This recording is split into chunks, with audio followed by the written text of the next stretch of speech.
Hi guys, and welcome back to my channel. I am Shan with your inspirational and motivational moments.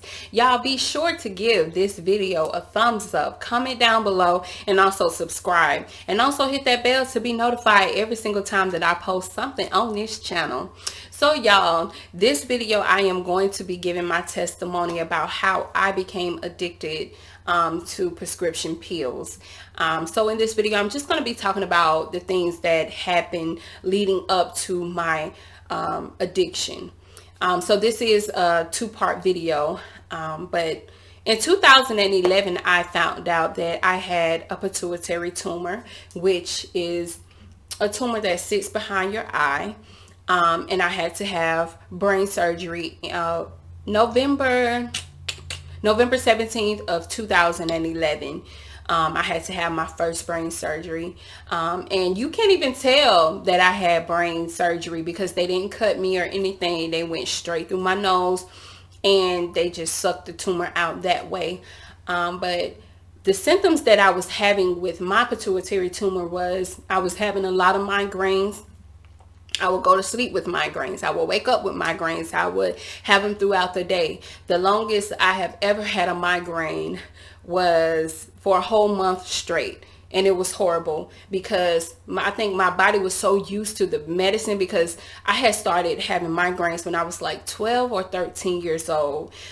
So I had been taking medicine for so long. I think my body had gotten so used to the medicine where nothing worked for that whole month. It just had to go away on its own. So I was having really bad migraines and I still do to this day. It's not as bad as it used to be, but it's still pretty bad. But I was having migraines, my vision changed. I was having blurry vision. I was having double vision. I was seeing like little white dots, the little floating dots or whatever. And also my hormones was all over the place. I was like moody, I was dealing with menopause in my early 20s. I was having hot flashes every single day. I gained a lot of weight. My cycle stopped completely in 2009. So from 2009 up into 2011, I had not had a cycle. And I just kind of thought that it was stress. I didn't know what it was, but I just kind of related it to what I was going through at that time. So I thought it was stress. And also I was still leaking breast milk. And I kind of thought that was because I breastfed my third child, and I just thought that maybe that's why I was still leaking breast milk. So those are the symptoms that I had. And also I learned too that I wouldn't be able to get pregnant. I wouldn't be able to have any more kids due to my tumor. And then my endocrinologist ended up putting me on this medicine called cabergoline. And the reason I had to be on that medicine is because I hadn't had a cycle since 2009, and so it restarts your cycle. So I had to go and get my tubes tied because once I got on that medication, it restarted my cycle. And of course, my doctor told me I would be able to get pregnant, but it wouldn't be healthy.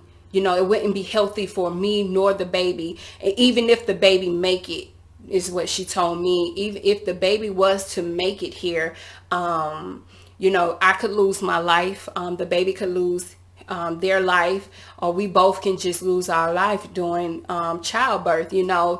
So she recommended me to go ahead and get my tubes tied because I had to be on that medicine to restart my cycle, which is why I was so surprised when I got pregnant in 2018, because I had my tubes tied. My tubes was tied when I found out that I was getting ready to have baby number 4.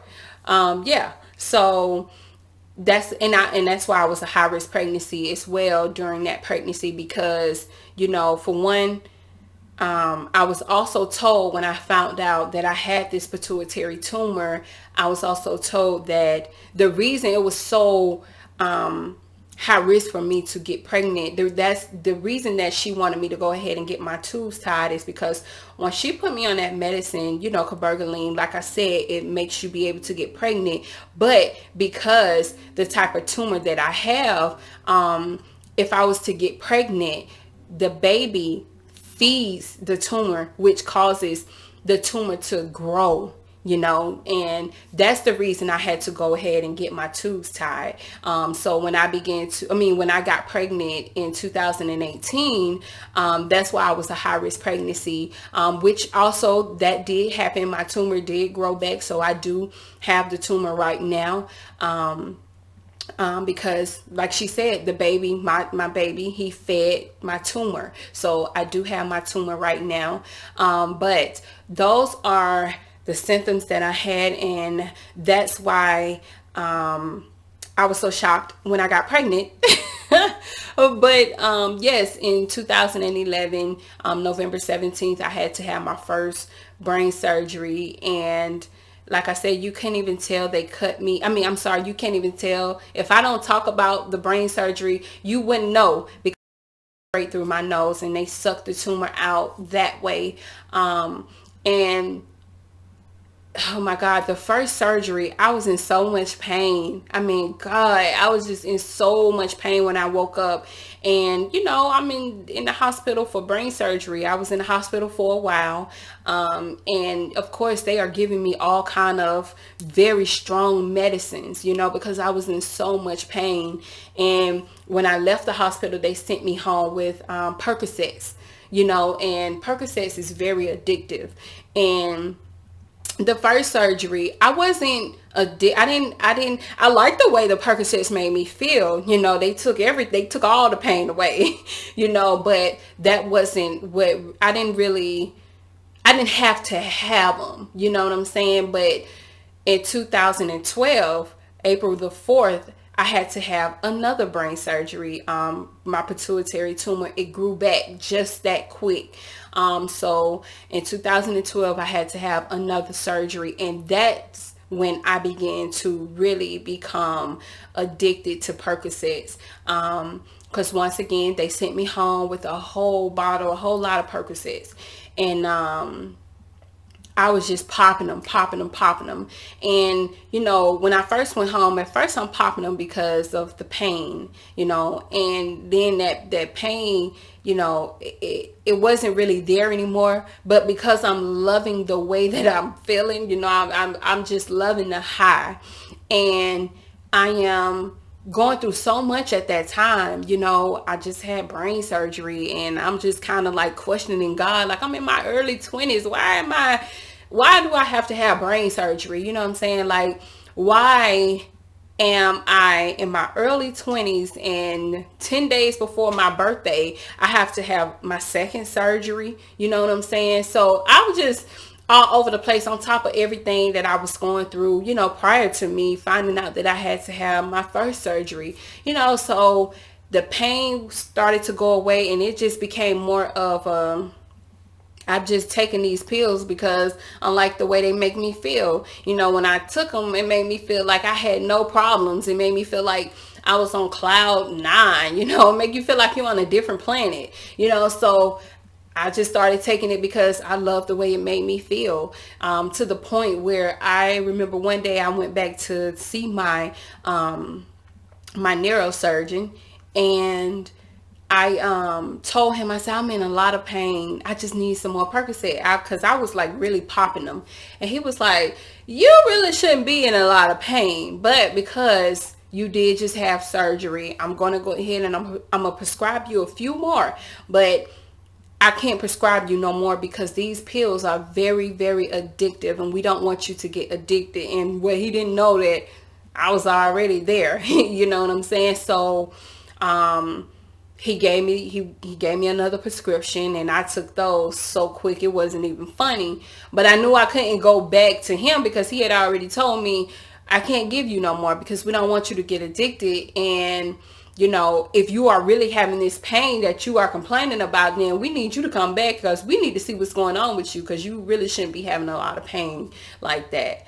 And, you know, so I was just popping them and popping them. And, you know, I mean, it was so bad. So I even went to my primary doctor, and I was trying to get her to write me a prescription for Percocet. I was like, I just had brain surgery, you know, I'm in a lot of pain, you know, just lying because I wanted the pills. But she wouldn't write it for me either, because once again, she told me, she said, I can't write that for you. You know, I can write you some Motrin 800, but I can't write you Percocets. You know, those are very addictive. But like I said, they didn't know I was already there. I was already addicted to them. So that was my journey on how it all started. It started with my brain surgery, and, you know, just Percocets. It started with Percocets, but I eventually started to take Tramadol.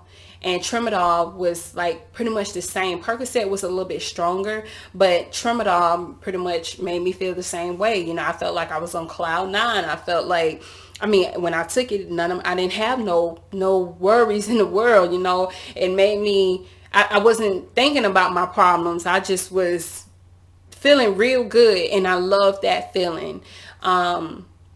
But it wasn't until 2014, was it 14? I'm sorry, guys. No, I'm sorry, 2015 is when God just really started to deal with me, and that's how I got off of those prescription pills. It wasn't nothing that I did. It wasn't nothing that nobody else did. And, you know, it was strictly God. But I'm going to talk about that in my next video. So y'all make sure y'all come back next Tuesday so y'all can, you know, finish hearing my story, my testimony. But that's pretty much it. That's all for this video. But I just want to encourage anybody out there that is watching this video and is going through what I was going through, you know, being addicted to prescription pills or whatever your addiction is. Just know that you can beat that addiction. You know, it felt like when I was going through my addiction, I felt like the enemy had a strong hold on me, and I didn't know how to break free. And, you know, I even tried to stop taking the medicine because I knew it wasn't good for me. You know, I knew that I had got so dependent on this medicine to the point I was just tripping. I wasn't taking it once a day. I was taking it throughout the day, you know, just all day. I'm just really just taking this medicine that I know wasn't good for me. And the times that I did try, because I tried to stop a few times on my own, but because my body, I think because my body became so dependent on it, anytime I would try to stop, I would have so much pain and I couldn't be still. You know, I was just like all over the place to the point where I had to take another one to just get rid of the pain. You know what I'm saying? So it was just, that's how it was for me, you know. But you can beat this addiction just like I did. And it was, like I said, it wasn't nothing that I did. I couldn't do it. I tried it myself, but I could not do it. It wasn't until I one day just said to God, I just couldn't do it no more. And God helped me through that addiction. And today I'm not addicted to pain medicine, you know, since 2015. But you can beat this addiction. You know, I just feel like being addicted to something, I feel like that's a spirit, you know, and, you know, we just have to get that spirit up off of us. And the way to do it, the way that I did, was praying and talking to God and asking God to help me, because I felt like I was like just going down, down, down, down. You know, I felt like I was really pretty much finna hit rock bottom, or I pretty much did, you know. But you can beat this addiction. You know, nothing that you are going through is too big for God. Nothing is. So if God can do it for me, he can do it for you. So I just pray that this video helps someone, and I want y'all to come back and watch part 2, so you can see how God helped me and how he did it for me. But anything that you are going through in life, always give your problems to God. Don't try to carry nothing by yourself. You always cast all of your burdens onto God, and that's what I had to learn to do myself. But I just pray that this video helps someone, and remember that I love you, God loves you, and I will see you on the next video. And y'all remember to stay safe out there, and you can beat this addiction just like I did. I'll see y'all later on the next video. Bye.